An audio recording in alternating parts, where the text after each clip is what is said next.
Bem-vindos ao IBRAcast, o podcast do IBRAC. Olá, esse é mais um IBRAcast, o podcast do IBRAC. O Comitê de Relações de Consumo organizou ao longo do ano uma série de podcasts. O IBRAC, para quem não conhece, é o Instituto Brasileiro de Estudos da Concorrência, Consumo e Comércio Internacional, que completou 30 anos e tem o objetivo de promover a realização de pesquisas, estudos e debates sobre temas relacionados à defesa da concorrência, consumo e comércio internacional.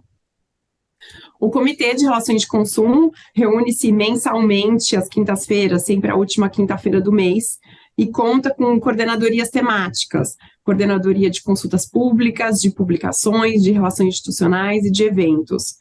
Ao longo do ano, nós escolhemos um tema, e realizamos um seminário. Esse ano de 2023, nós escolhemos o tema da inteligência artificial para trabalhar. Então, tanto o nosso seminário quanto o lançamento do nosso livro foi com base na inteligência artificial nas relações de consumo. Além disso, nas nossas reuniões mensais, nós debatemos acórdãos importantes sobre o tema, projetos de lei e inúmeros debates e exposição de temas de cada escritório anfitrião. Nesse sentido, ao longo desse ano, nós escolhemos também trabalhar no IBRAcast com diálogos do Sistema Nacional de Defesa do Consumidor, o diálogos com o SNDC. No entanto, embora o CONAR não seja um órgão integrante do Sistema Nacional de Defesa do Consumidor, recentemente, na atualização do Decreto-Lei 2181 de 97, que dispõe sobre a organização do Sistema Nacional de Defesa do Consumidor, esse decreto, essa atualização, trouxe o modelo de autorregulação do mercado publicitário, foi citado como uma prática que deve ser considerada para fins de averiguação de publicidades enganosas ou abusivas, ou seja, se existe abusividade ou enganosidade na publicidade. Considerando que a gente tem o IBRAC Jovem, que é um comitê do IBRAC que tem acompanhado bastante o IBRAcast, que pode ser que não conheçam o CONAR, acho que vale a gente trazer algumas palavras sobre o CONAR, o Conselho de Autorregulamentação Publicitária.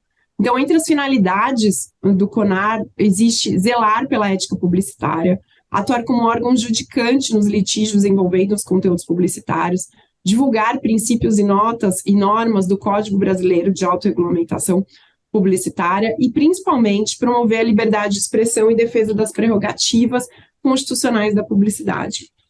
O quadro associativo do CONAR, além das entidades fundadoras, conta-se aí com associações do universo da publicidade, agências de publicidade, veículos de comunicação e meios de divulgação que exibam a publicidade. É uma entidade privada, não há uma aplicação de multa, mas os infratores estão sujeitos a algumas penalidades, como advertência, recomendação de alteração ou correção do anúncio, recomendação aos veículos no sentido de que sustem a divulgação do anúncio e a divulgação da posição do CONAR, da forma como foi deliberada pelo Conselho de Ética.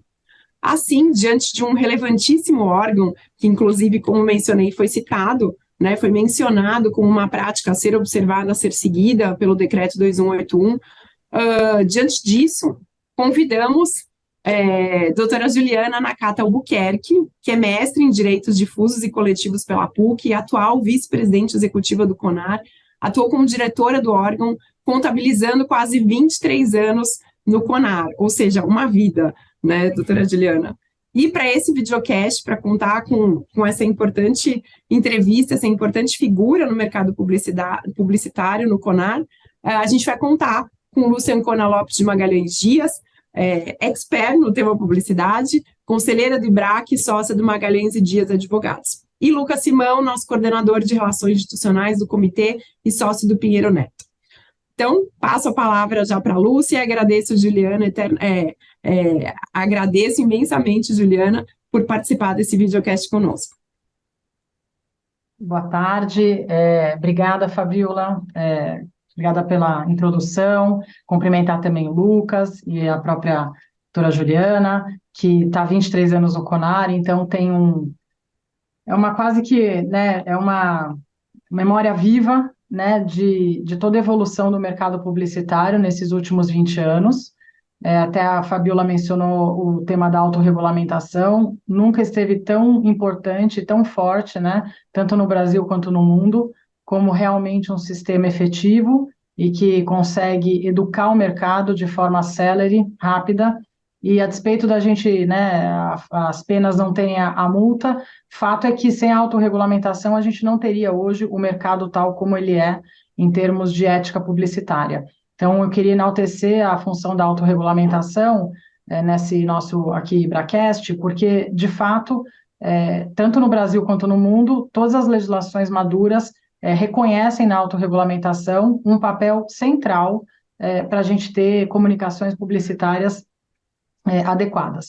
E aí, dentro dessa ideia aqui da autorregulamentação, que atua complementarmente, né, à função que a gente tem do Estado, mas mais do que tudo, né, é uma função extremamente efetiva, porque com a rapidez e a dinamicidade dos processos éticos, a gente consegue, né, a autorregulamentação consegue educar o mercado rapidamente, corrigir uma campanha que possa não estar adequada, e nesses últimos, né, 20 anos que a Juliana esteve à frente ao CONAR, a gente gostaria de ouvir um pouquinho, Juliana, sobre os principais desafios que foram ocorrendo. A gente sabe que os desafios de hoje são diferentes dos de 15 anos atrás, e eu acho que essa atuação do CONAR, e aí não só do Código Brasileiro de Autorregulamentação Publicitária, que é um instrumento extremamente relevante em termos de arcabouço aqui quando a gente fala jurídico também, porque ele detalha uma série de situações no mercado publicitário, mas eu gostaria de ouvi-la sobre essa evolução, e aí a gente pensa no código e nos diversos anexos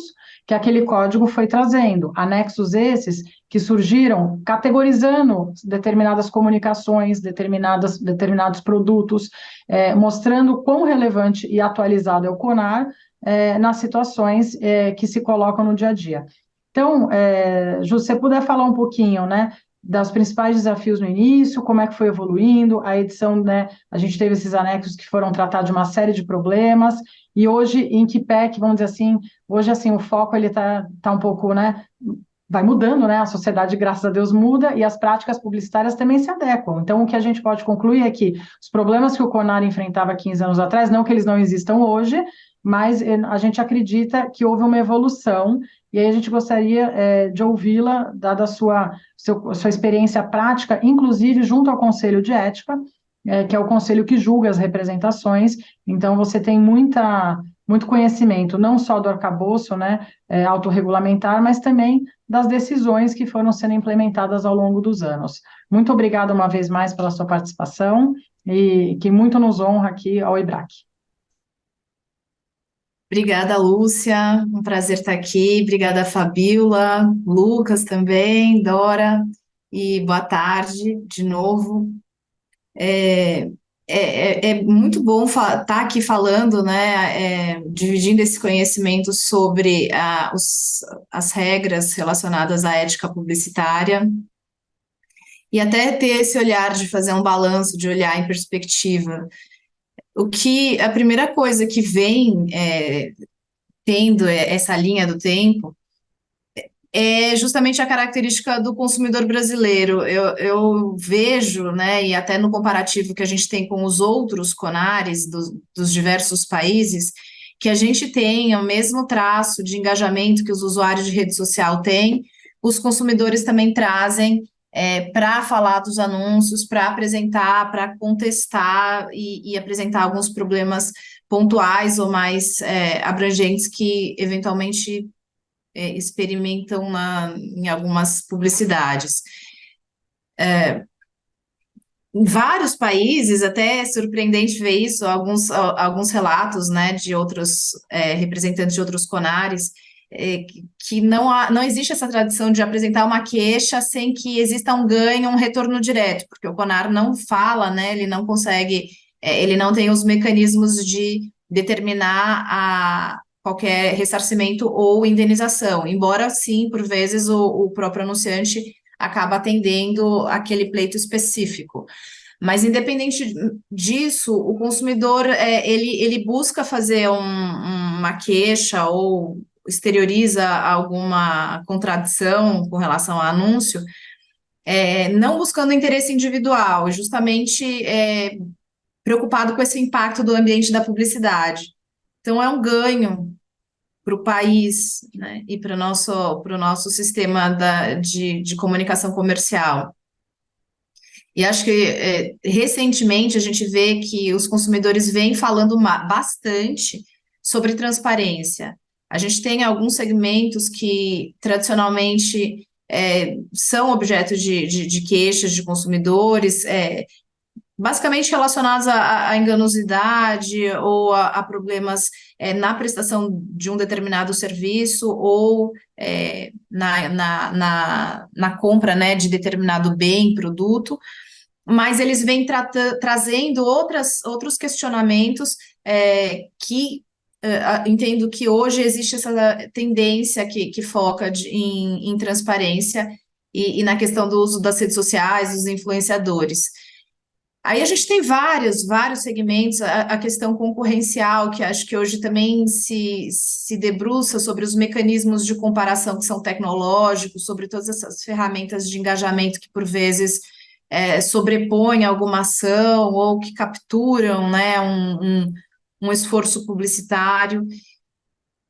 E, além disso, assim, uma tendência que eu vejo em alguns, bastante recente, e também que acompanha esse contexto sociocultural, que são esses títulos muito chamativos, né? Hoje você tem notoriamente uma disputa por atenção, uma tentativa de captura ali ou temas muito chocantes ou com maior impacto, e que por vezes ou não correspondem no teor da oferta àquele ganho exagerado ou muito amplo que é ostentado no título, ou em outras vezes eles acabam tangenciando estratégias de pegar alguns assuntos mais polêmicos exatamente para aproveitar esse alcance maior e, por vezes, algumas reprovações entendendo que alguns usos são sensacionalistas e irregulares. Então, a gente vê que todas essas discussões que permeiam no sistema de comunicação, elas são trazidas, a publicidade é contemporânea a tudo isso, e o consumidor brasileiro traz bastante isso, e eu acho que nesse aspecto ajuda muito a melhorar o sistema. Doutora Juliana, boa tarde, obrigado pela participação, sempre uma honra ouvi-la e muito interessante ter a sua experiência à frente do CONAR, de todo esse período de sua trajetória. E daí a gente também olha para frente, né? Ou seja, a gente está olhando qual que é o futuro, quais são as discussões atuais, e acho que 2023 foi marcado pelo boom da inteligência artificial, ou seja, tudo se discute em inteligência artificial, e a gente sabe que no âmbito da publicidade também. Eu queria que você pudesse, por favor, contar um pouco como o CONAR tem se preparado para atender essas demandas envolvendo o uso de inteligência artificial na publicidade, se puder contar um pouquinho do caso da Elis, que foi muito interessante, enfim, como que o CONAR vai endereçar essa novidade e algo que deve se aprofundar nos próximos anos. Ótima pergunta. É a pergunta do milhão, né? Que todos que todos estão buscando, correndo para buscar uma resposta. E aí, esse caso também que gerou muita repercussão, um caso notório da publicidade envolvendo a cantora, a icônica Elis Regina, que foi instaurado em julho desse ano, foi julgado agora em agosto, e gerou opiniões muito divergentes. Ontem eu até comentava com uma turma que fui conversar no Mackenzie, e até para as novas gerações é muito interessante notar que a gente tinha uma tendência assim, das gerações mais velhas serem mais conservadoras e os mais novos serem mais liberais, mas hoje isso está se invertendo.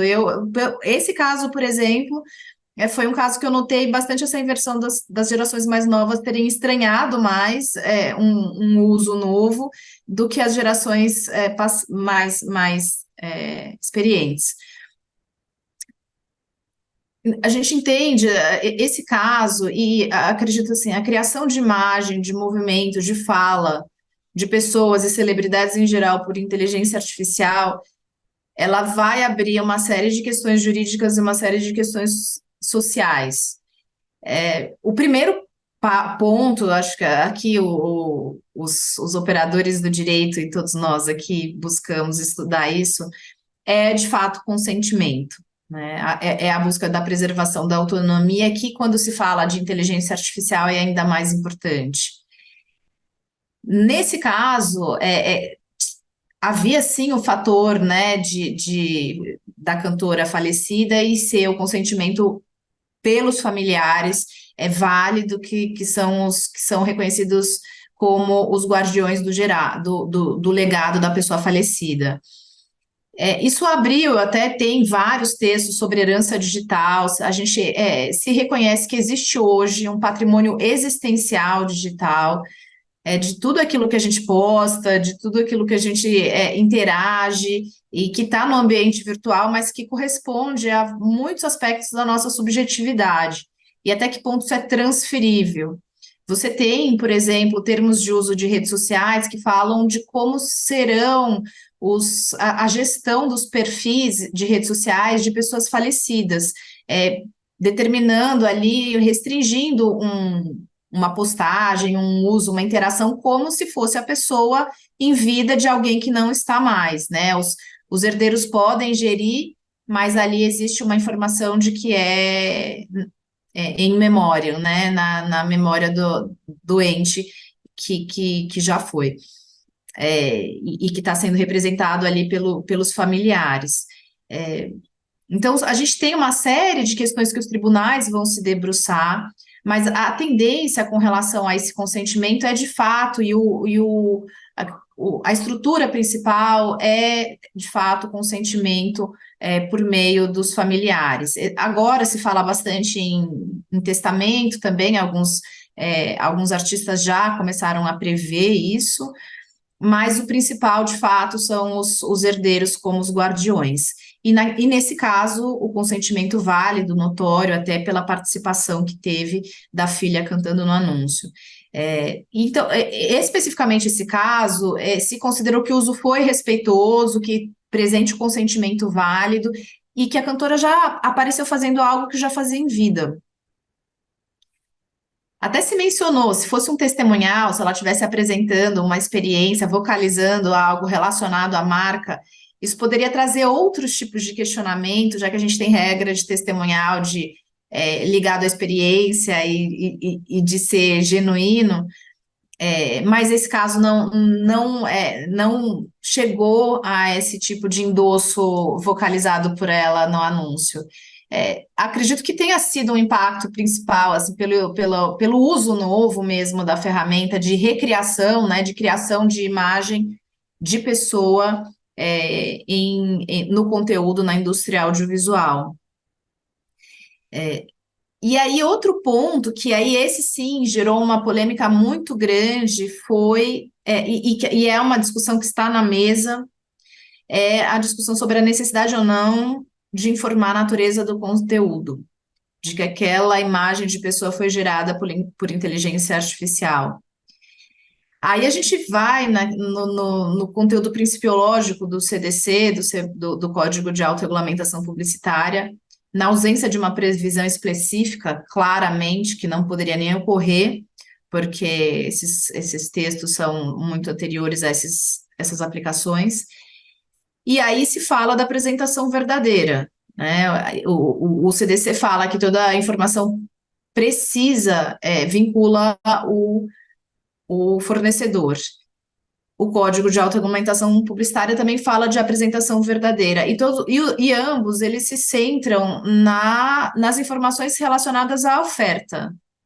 As informações contextuais, o enredo, todo o contexto do anúncio, existe uma ampla liberdade do uso do recurso criativo, assim como goza toda a indústria audiovisual.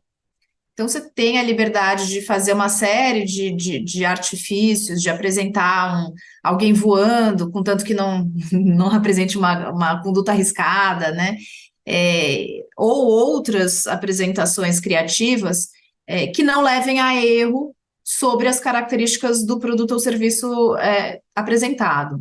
Então, esse é um ponto, assim, bem importante, porque também o uso da tecnologia, às vezes, pode levar a esse erro. Muito se discute dos filtros, por exemplo, do uso do Photoshop nos anúncios de cosméticos, né? Agora veio uma resolução do Conselho Federal de Medicina sobre o antes e o depois. E ele fala que não pode ter o Photoshop nas apresentações antes e depois.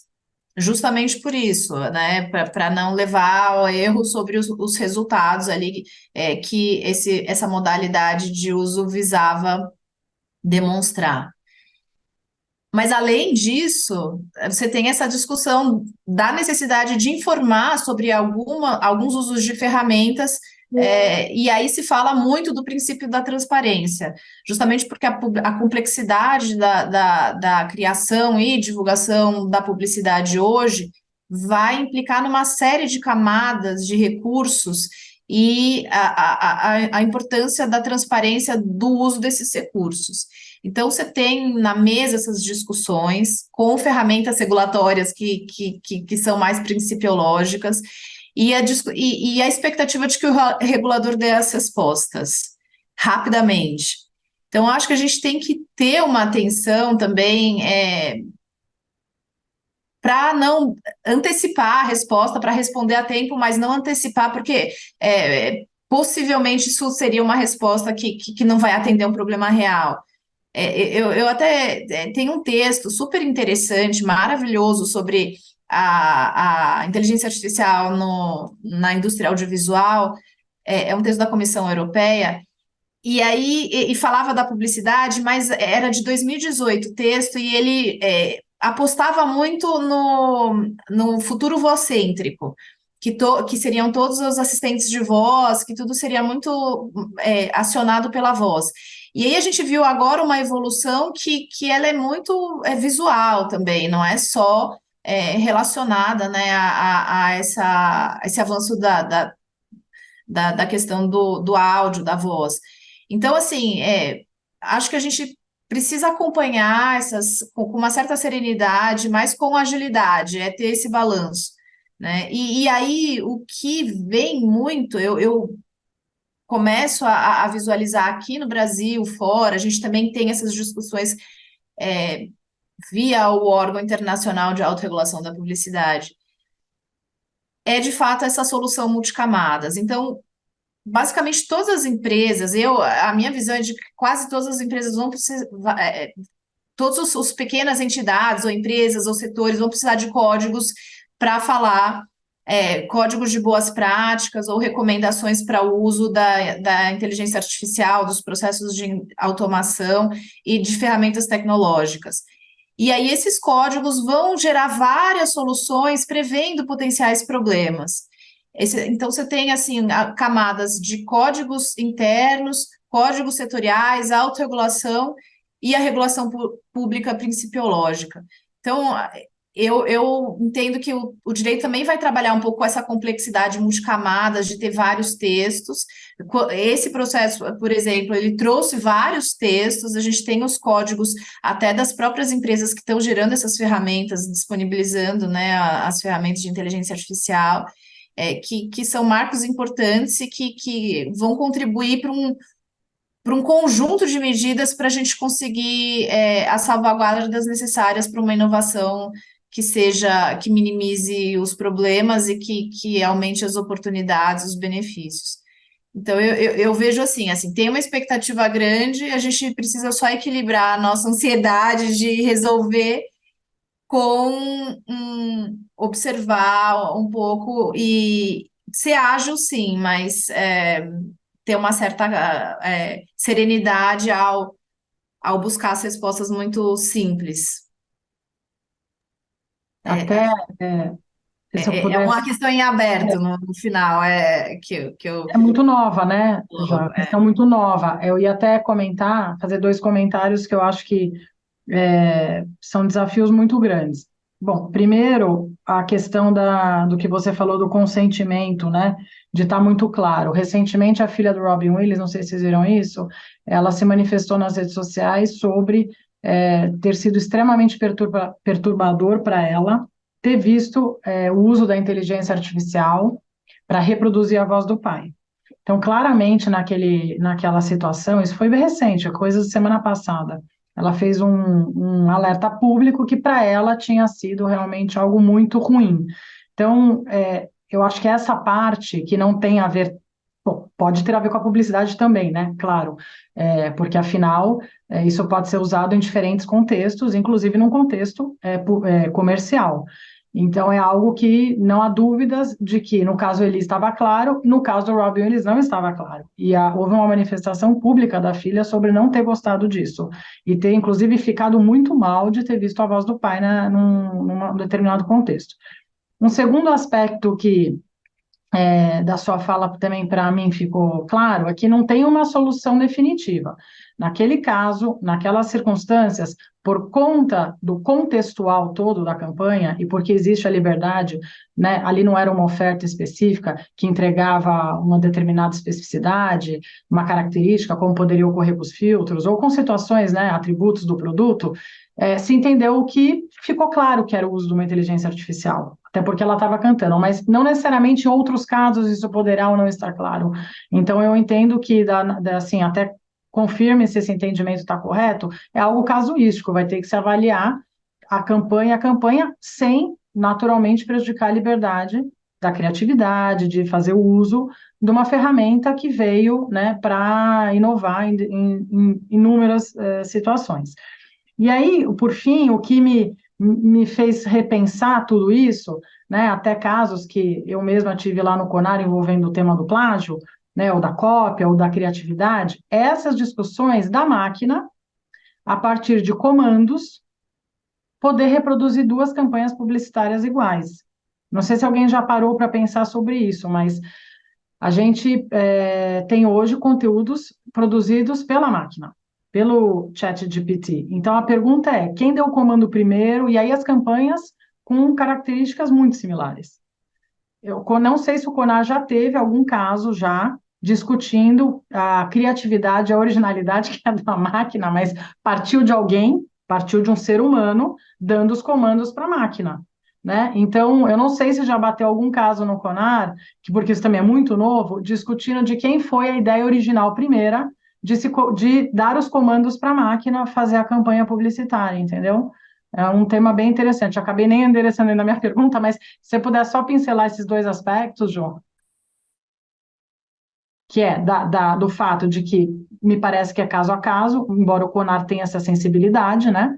E o fato de se vocês receberam já essa discussão de cópia, violação da criatividade a partir de um conteúdo produzido por uma máquina, mas com comandos do ser humano.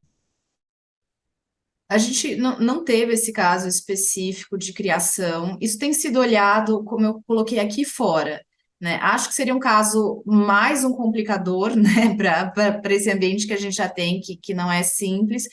A gente tem alguns casos recentes, até vários casos dessa aproximação entre campanhas. O que a gente vê consta do código dois requisitos de originalidade e anterioridade. Que a campanha que possui esses dois atributos, ela precisa ter criado algo novo mesmo e ter sido anterior nisso para pedir um uso e contestar um uso de concorrente que vulnere esses dois critérios. Mas tem outros elementos que são também importantes, porque como a gente tem assim uma realidade que abriu muito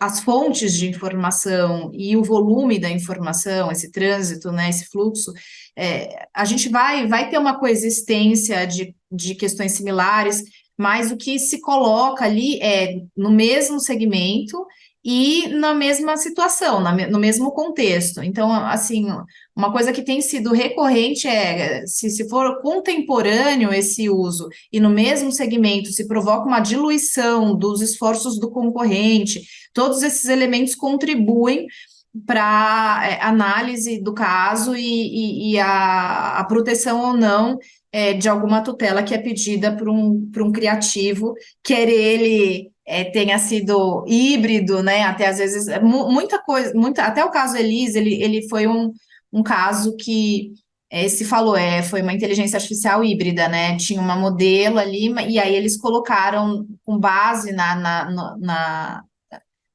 gravação dela, eles colocaram e aí o uso de todos os repositórios de dados da cantora, eles conseguiram fazer a imagem e o vídeo dela. Mas eu acho que a gente tem um uso, é isso que eu estava colocando, muitas vezes a criação por inteligência artificial, ela acaba abrindo um questionamento de naturezas distintas. Teve uma pesquisa recente do órgão internacional sobre imagens geradas por inteligência artificial. Naquele momento, acho que foi o ano passado, o único país que tinha uma regra específica falando de inteligência artificial era a Holanda, no código relacionado aos cosméticos, na publicidade desse segmento, que ali falava também de enganosidade. E aí, os casos que foram analisados pelos CONARes, o CONAR Filipinas trouxe um caso de um aplicativo de entrega de comida em que os restaurantes que não tinham condição de fazer a produção de fotos dos pratos, o restaurante gerava, né, desculpa, o aplicativo gerava a imagem por meio dessa inteligência artificial. E aí alguns consumidores começaram a se queixar que os pratos que eles recebiam eram muito diferentes das imagens que eram geradas.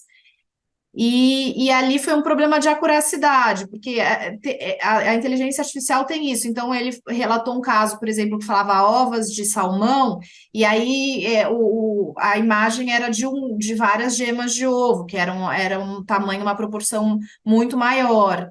Então, são alguns usos que por vezes facilitam, né, para aquele que não tem a possibilidade de fazer todo aquele recurso de produção de imagem, mas, por outro lado, vai gerar um problema ali no momento do consumo. E aí, outro caso, até outro exemplo interessante, que saiu uma nota recente do CONAR britânico, que é o ASA, uma grande referência da autorregulação. E aí eles fizeram uma nota sobre inteligência artificial generativa e também mencionaram um caso que lá foi julgado sobre a geração de uma imagem de uma mulher, e aí um questionamento duplo, né, sobre essa imagem, se era explorado excessivamente a sensualidade e se parecia ser uma pessoa menor de idade. E aí, na análise, né, pela entidade, pelo órgão de autorregulação de lá, eles entenderam que não parecia ser uma pessoa menor de idade, mas que sim foi explorada excessivamente a sensualidade daquela modelo. Então, você tem alguns usos que, por vezes, até é possível que a gente não consiga antecipar os problemas. Por exemplo, essa questão da proteção ao menor. A gente tem para a publicidade do segmento do álcool uma regra que só pode aparecer nos anúncios quem for maior de 25 anos, mas também aparentar maior de 25 anos. E aí você tem o uso dos filtros, né, que acaba do Photoshop, que acaba mudando muito e tira todas as expressões de cansaço, as rugas, e aí se discutiu isso. Teve até um caso que a foto da pessoa real era bastante diferente da foto do anúncio. Falou, não, essa pessoa é bem mais velha. E aí o uso de filtro acabou. Então, assim, também é corriqueiro e se sabe que esses usos estão abertos para todas as pessoas e que estão usando, isso vem sendo usado. Então, como ser razoável com relação a isso, né? Por vezes, sim, ele vai acabar modificando a ponto de parecer uma pessoa muito mais jovem e possivelmente inadequado àquele uso, e por vezes não, é um uso recorrente.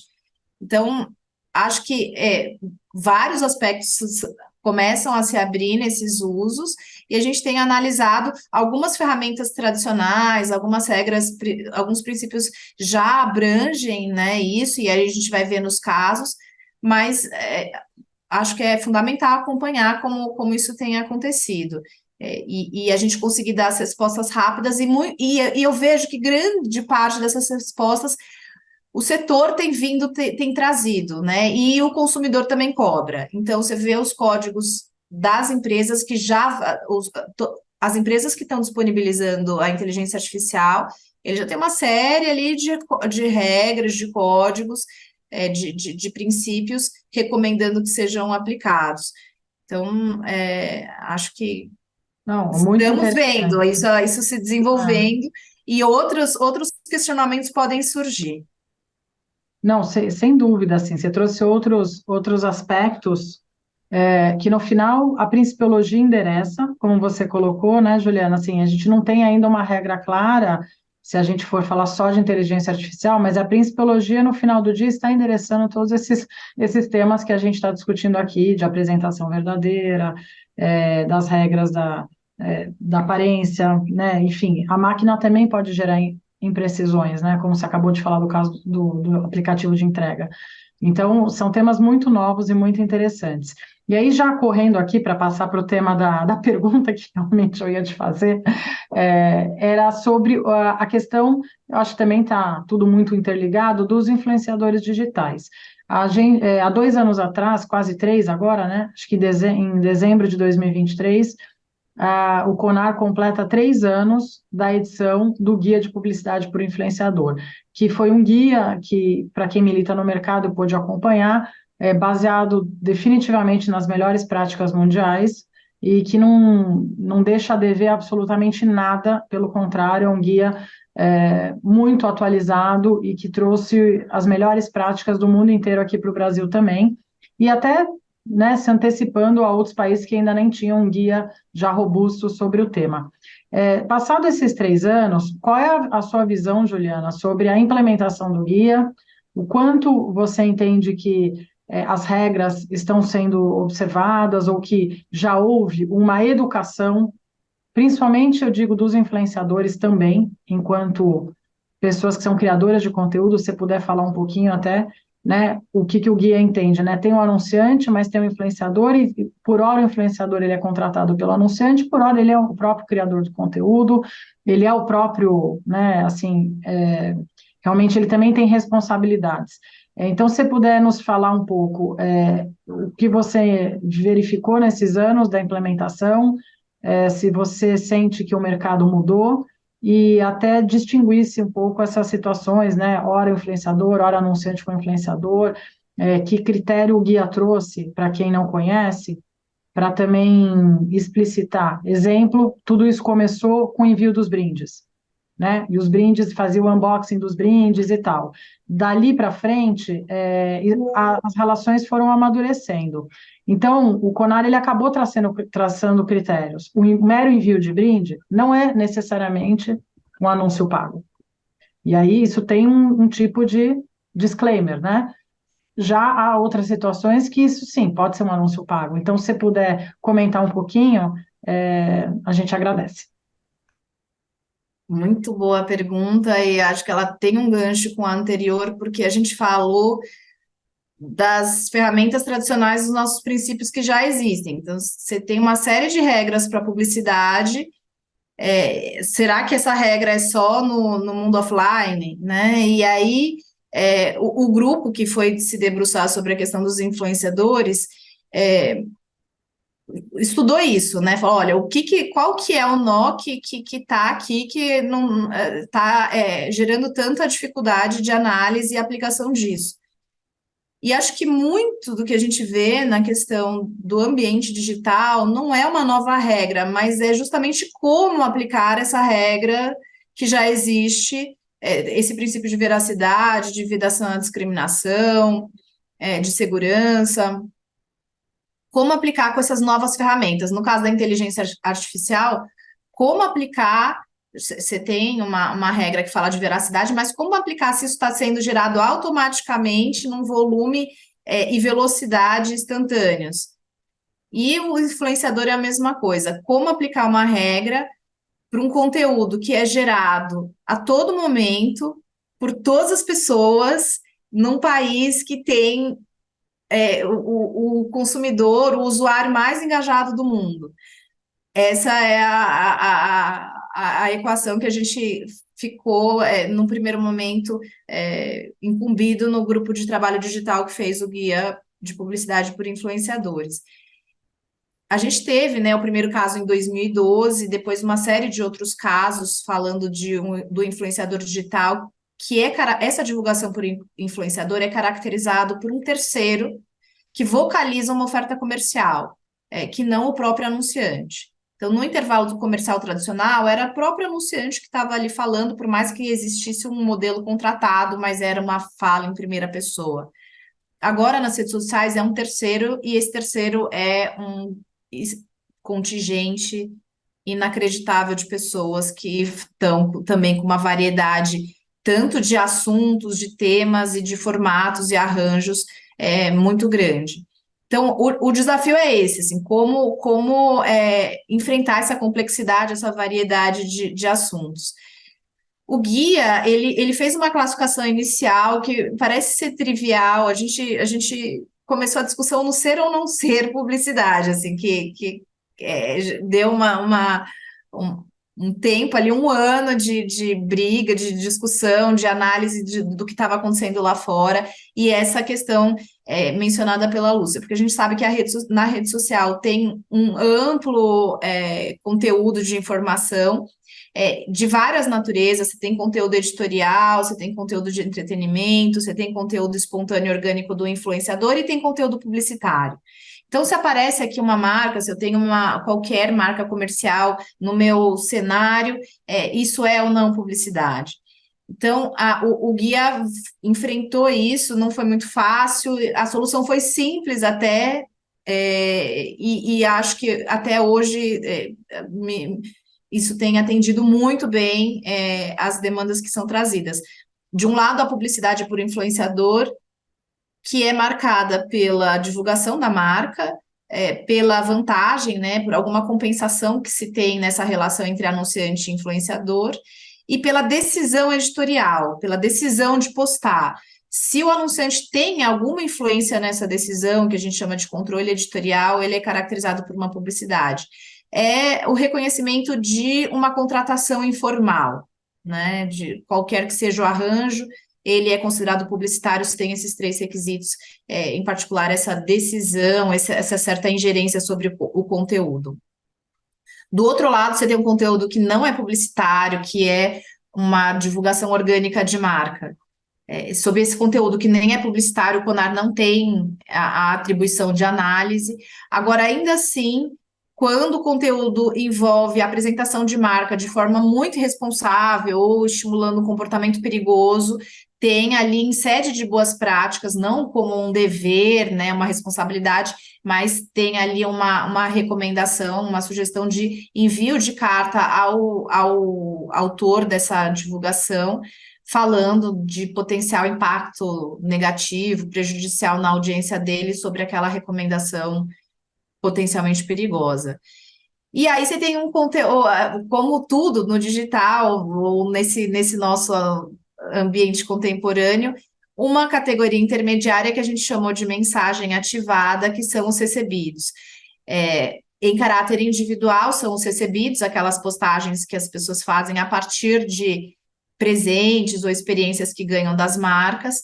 Ali existe uma autonomia do usuário de falar, de prestar o depoimento dele, mas também existia um estímulo que, por dever de transparência, se recomenda que seja informado que ele recebeu, portanto, ele teve um benefício ali, e a partir desse benefício está fazendo uma postagem.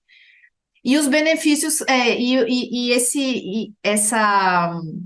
esse estímulo coletivo, que é o que a gente chama que são os desafios, né? Para postar debaixo de alguma hashtag, muitas vezes explorando em troca de algum brinde, algum prêmio, ou alguma vantagem ali também para o consumidor.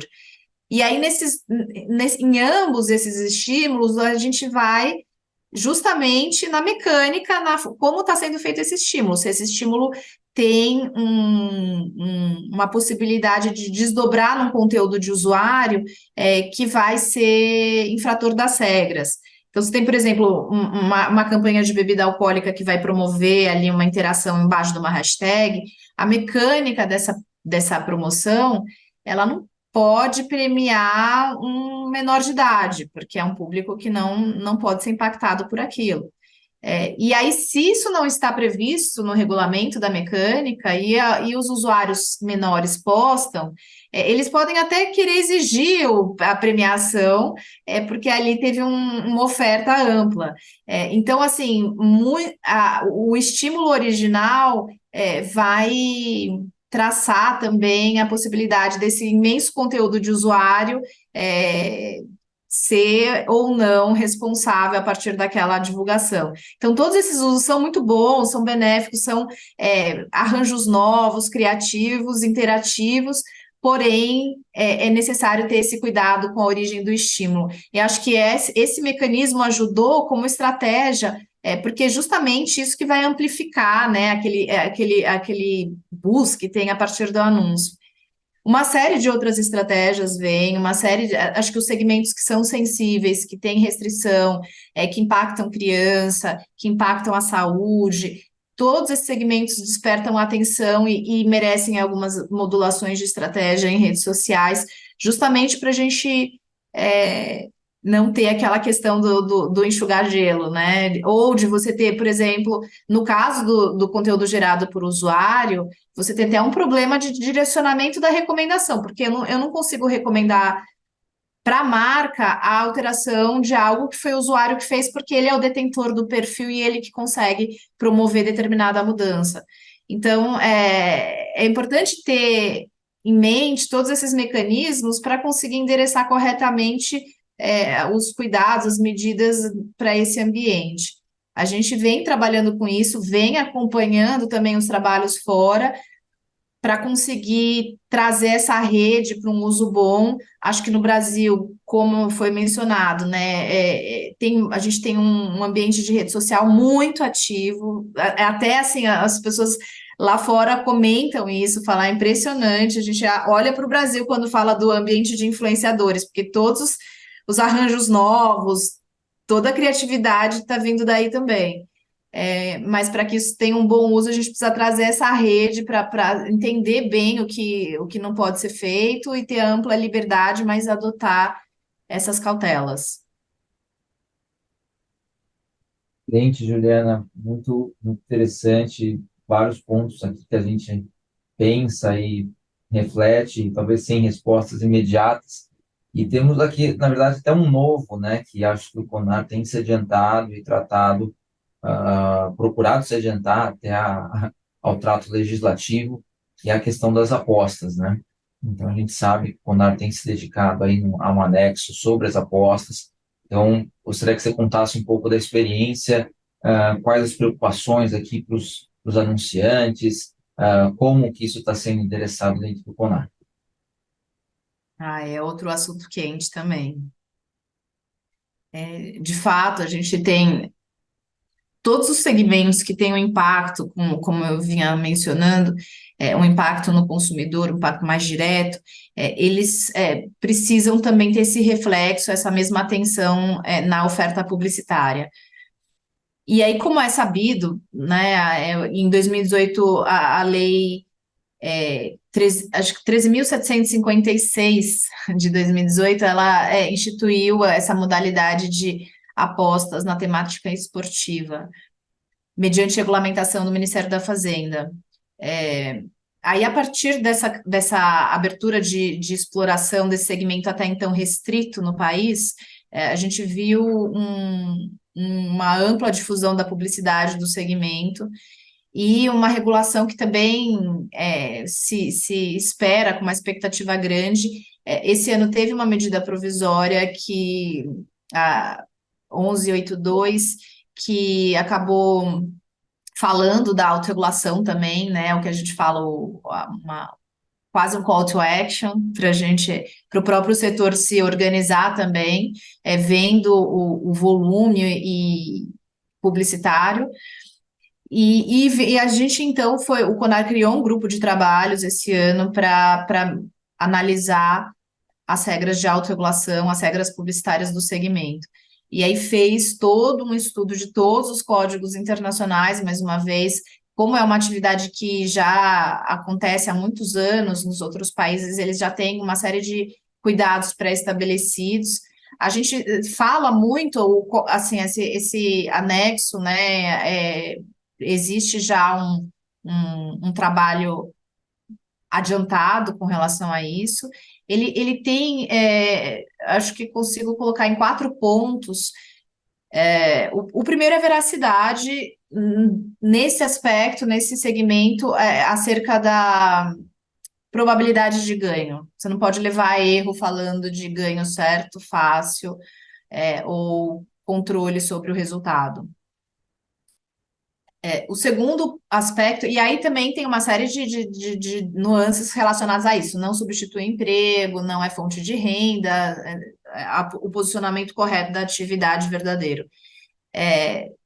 Depois você tem uma regra bem importante de proteção à criança, só os maiores de 18 anos que podem fazer apostas. Então, tem todo o mecanismo, e a gente também acompanha muito lá fora como proteger a criança e diminuir o impacto, né, o mínimo possível de impacto, não direcionar de fato o anúncio do segmento para a criança e para o adolescente. Depois você tem uma regra de moderação e de responsabilidade. A moderação, a vedação ao estimular ao excesso, ao exagero, ao jogo repetitivo na publicidade, e a responsabilidade social tem se falado nas frases de advertência que vão ser necessárias também, e que visando o alerta, né, um informativo sobre o potencial risco de perda financeira, e a necessidade de moderação. Aí você tem uma série de frases sugeridas, isso em discussão também, algumas mais impactantes e outras mais gerais sobre os impactos da atividade, porque tem esse risco de perda financeira, também tem, se discute bastante outros prejuízos psicológicos do engajamento excessivo. Então, tudo isso a gente tem discutido para que tenha uma apresentação responsável desse segmento. Agora, vem novamente falar, né, o desafio como esse mundo de publicidade muito volumoso, muito amplo, de diversos canais, como tudo isso vai se aplicar. Até foi interessante falar com uma pessoa lá de fora, né, de um dos institutos do jogo responsável, até o IBJR, e aí ele falou, olha, o mercado brasileiro, o mercado europeu, a gente já tem essas regras, agora a gente está olhando com interesse para o mercado brasileiro, porque tem uma modalidade, uma característica muito diferente de divulgação que vai se apoiar muito em influenciador. Então, a gente é algo que aqui na Europa não é tão marcante. Eles têm também uma série de influenciadores, mas aqui realmente é muito forte. Então, a gente também já está pensando nas estratégias de melhor aplicação dessas regras de proteção, especialmente da criança, e também veracidade, todas de moderação, como que isso vai ser aplicado nas redes sociais. Bom, obrigada, Ju. Para encerrar aqui, que a gente está com o tempo espremido, a gente gostaria de ouvir um pouquinho sobre os claims de sustentabilidade, né? Como é que tem sido o tratamento do greenwashing. Eu tinha até trazido aqui alguns casos, eu vi que, como você mencionou, do ASA, ou do ASA, né, da Advertising Standards Authority do Reino Unido, tem trazido decisões muito fortes e envolvendo a questão do marketing verde, e aí até foi feito um bloco de decisões envolvendo as companhias aéreas recentemente. Todas elas anunciavam, dentre outros, que a companhia era a companhia de emissão mais baixa da Europa, a outra dizia protege o futuro, a outra dizia aviação sustentável, e o Reino Unido veio e disse, olha, vamos parar com isso, porque as viagens aéreas são dos contribuintes de carbono mais significativos. Então, isso tem a ver com um dos princípios também que o CONAR traz no seu anexo. É um tema interessante, e eu gostaria que você falasse também, assim, brevemente, como é que a gente evita esses claims amplos, né, essas alegações amplas que podem levar ao engano, talvez por meio do uso do qualificador, que é algo que o CONAR também, nas suas decisões, tem dado muita orientação para o mercado. Obrigada, Ju. E vamos encerrar por aqui, né? Não, eu queria cumprimentar pelas perguntas também, porque vocês trouxeram os temas importantes. Quando o atual presidente do órgão internacional de autorregulação assumiu, no discurso dele, ele falou: olha, as prioridades da publicidade hoje são a adaptação ao ambiente digital e a contribuição para a redução de impacto e sustentabilidade. Ele veio trazer a prioridade desse aspecto da publicidade que trata dos apelos ambientais. E não só isso, não só a publicidade que fala das vantagens ambientais, mas também dos comportamentos estimulados aos consumidores. E aí foi feita até uma pesquisa, falou: olha, você tem que ser verdadeiro quando vai falar um benefício ambiental, mas você precisa estimular uma conduta socialmente responsável.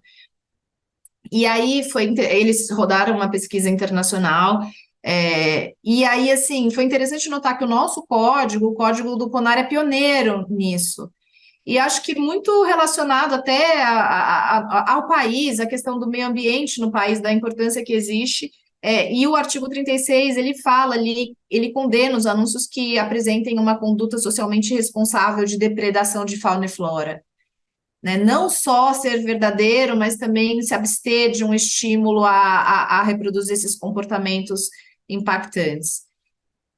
A gente teve um anexo que foi elaborado em 2011 sobre os apelos de sustentabilidade.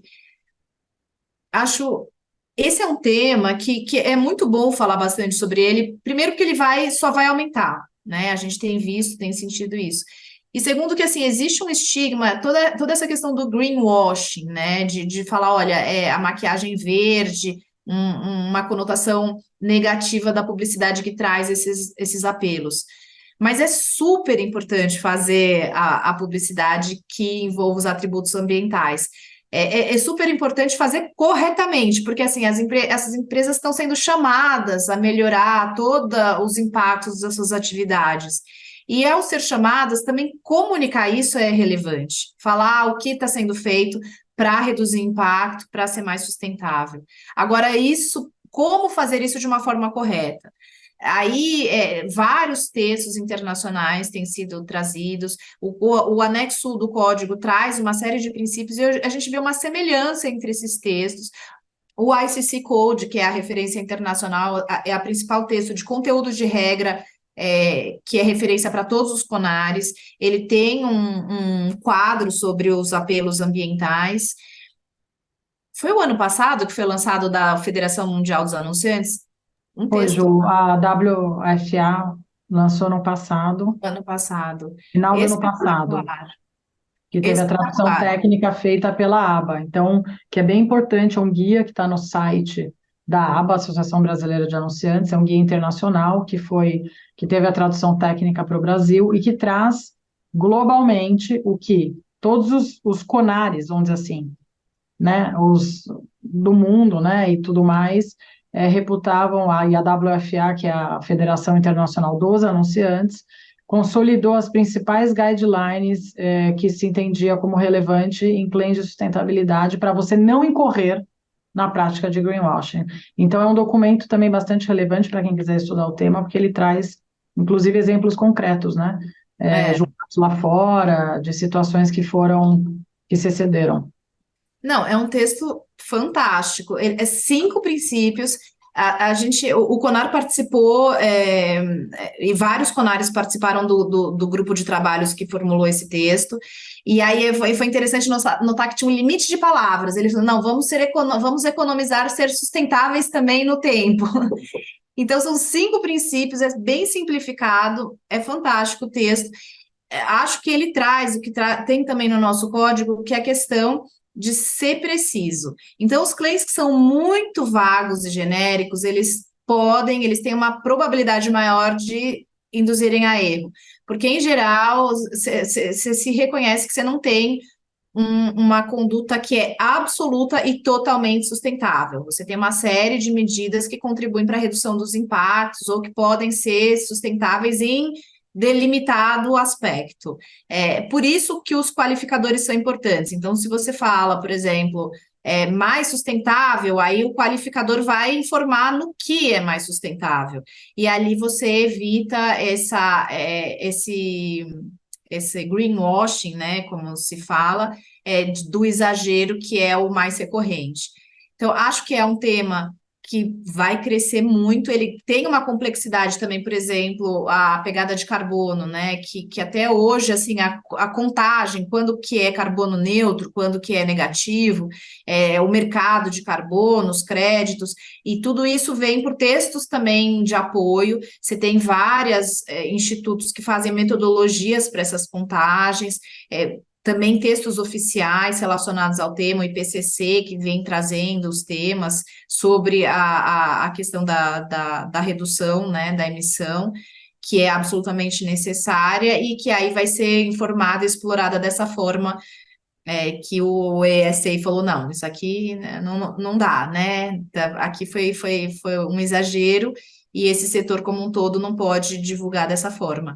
Então, aí também relacionado ao ciclo de vida, então, se você fala que algo por exemplo, não emite os gases do efeito estufa, mas é só no uso, ou é no uso, ou em todo o ciclo completo, desde a matéria, porque se não fala, se entende que é o ciclo completo. Então, nesse momento, você precisa de um qualificador especificando a que se refere aquela vantagem, porque aí ele vai delimitar e vai corretamente informar a vantagem, o benefício que a empresa efetivamente adotou. Então, acho que é uma área que a gente tem atenção, que o Brasil gera atenção também, e que cada vez mais vai ser muito cobrada dos anunciantes, e acho que é importante que se saiba como fazer correto, para que tenha essa divulgação, sim, mas que ela seja verdadeira e contribua ali com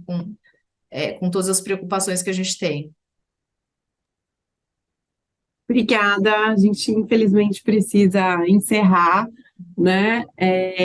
Foi muito enriquecedor. A gente falou de inteligência artificial, apostas, greenwashing. A gente poderia ficar aqui a tarde toda, né? Discutindo todos esses temas que têm inúmeros desdobramentos, certamente. Então, inteligência artificial, a gente tratou especificamente ele de um case. A Lúcia já trouxe uma outra situação da própria publicidade criada com a inteligência artificial, então, no aspecto concorrencial. Então, com certeza daria episódio do episódio, né? Volume 1, 2, 3. Então, muito obrigada, Juliana, por ter participado com a gente. Antes de eu passar para vocês se despedirem, a gente vai fazer uma brincadeira aqui com vocês. A Lúcia, todos sabem, né, autora do livro Publicidade e Direito, que já está na terceira edição. Então, a gente vai fazer uma brincadeira que não vale, a gente não combinou com a Dora aqui, mas não vale para o Pinheiro Neto, nem para o Magalhães e Dias, nem para o Meira Preseguelo, tá? Porque aí a gente já está sabendo de antemão. O primeiro membro do comitê que ouvir, ou do membro do IBRAC, né? Acho que a gente pode abrir, não precisa ser. Vai porque a gente coloca muito requisito, e aí depois vem o Ministério da Economia que secap e falar que a gente está sorteando coisa sem autorização.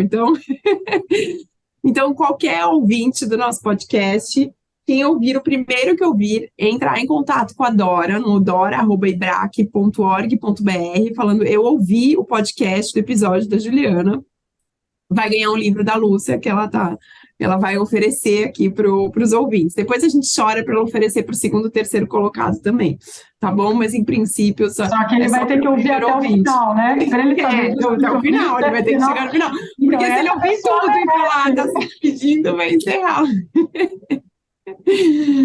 Sim. Então tá bom. Então passo para vocês se despedirem e agradeço imensamente mais uma vez, Juliana.